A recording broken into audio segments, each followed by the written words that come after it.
বহুদিনৰ অন্তত অৱশেষত প্ৰকাশ পালে এছএছ ৰিজাল্টৰ চূড়ান্ত খবৰ 4 মেত ঘোষণা কৰিব এছএছ ৰিজাল্ট। আজিৰ ভিডিঅ'টোৰ জৰিয়তে মই তোমালোকক প্ৰমাণ সহকাৰে দেখুৱাই দিম এটা নটিফিকেশ্যন। তো ভিডিঅ'টো স্কিপ নকৰাকৈ শেষলৈকে চাবা। যদি চেনেলটোত প্ৰথমবাৰ আহিছা তেন্তে চেনেলটো ছাবস্ক্ৰাইব কৰি দিয়া আৰু ভিডিঅ'টোত এটা লাইক কৰি দিয়া। শিক্ষামন্ত্ৰী ৰণোজ পেগুৱে যিহেতু কৈছিল যে 5 মেৰ ভিতৰতে ঘোষণা কৰিব এছএছৰ ৰিজাল্ট, তো বহুতেই কৈ আছে যে 5 মেত ঘোষণা কৰিব। একচুৱেলি এছএছৰ ৰিজাল্ট 5 মেত ঘোষণা নকৰে, কিয়নো 5 মেত চৰকাৰী বন্ধৰ দিন আৰু এটা কথা 5 মেৰ দিনা আছে নিট এক্সাম। গতিকে 5 মে তাৰিখে এছএছৰ ৰিজাল্ট ঘোষণা কৰাৰ কোনো সম্ভাৱনা নাই। নিশ্চয় তোমালোকে নটিফিকেশ্যনটো চাব পাৰিছা। আসাম হায়াৰ ছেকেণ্ডাৰী এডুকেশ্যন কাউন্সিলৰ পৰা অহা 2 তাৰিখত এইটো আহিছে এণ্ড সামাজিক মাধ্যমত হোৱাটছআপে এই নটিফিকেশ্যনটো বহুত ভাইৰেল হৈ পৰিছে। তো সঁচাই কাইলৈ দিব নেকি এছএছ চূড়ান্ত পৰীক্ষাৰ ফলাফল এণ্ড এই নটিফিকেশ্যনটো সঁচা নে মিছা এণ্ড এনেকুৱা ফেক নটিফিকেশ্যন বহুতেই আহি থাকে। ইয়াত তোমালোকে চাব পাৰিছা যে নটিফিকেশ্যনখনত দিয়া আছে it is for the information of all concerned that the results of higher secondary final year examination 2024 will be declared on 4 May 2024 at 10 AM। এই নটিফিকেশ্যন খনত দিয়া আছে যে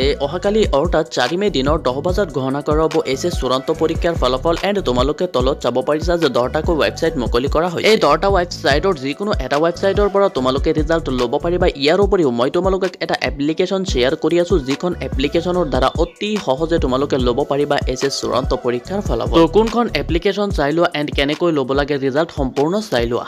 প্লে ষ্টৰত গৈ সাৰ্চ কৰিবা সেবা ৰিজাল্ট 2024। তো ইয়াৰ পাছত এই এপ্লিকেশ্যনখন ডাউনলোড কৰি ল'বা। এপ্লিকেশ্যনৰ লিংকটো মোৰ ভিডিঅ'ৰ ডিছক্ৰিপশ্যনত দিয়া আছে, ইয়াৰ পৰা তোমালোকে ডাউনলোড কৰি ল'ব পাৰা। এপ্লিকেশ্যনটো অপেন কৰাৰ পাছত ইয়াত তোমালোকে আসাম বৰ্ড সিলেক্ট কৰিব লাগিব। আসাম বৰ্ড সিলেক্ট কৰাৰ পাছত ইয়াত তোমালোকৰ দুটা অপশ্যন আহিব। ইয়াত তোমালোকে 12 ক্লাছ সিলেক্ট কৰিব লাগিব। ইয়াৰ পাছত এনেকুৱা এটা অপশ্যন আহিব চেক ৰিজাল্ট নাও। ইয়াত ক্লিক কৰি তোমালোকে অতি সহজে তোমালোকৰ ৰিজাল্টটো চেক কৰিব পাৰিবা এণ্ড তলত নটিফিকেশ্যন চাব পাৰিছা। তো ৰিজাল্টৰ আগদিনাখন ইয়াত তোমালোকে নটিফিকেশ্যন পাই যাবা। তো চেনেলটোত প্ৰথমবাৰ আহিলে চেনেলটো ছাবস্ক্ৰাইব কৰি দিয়া আৰু ভিডিঅ'টোত এটা লাইক কৰি দিয়া।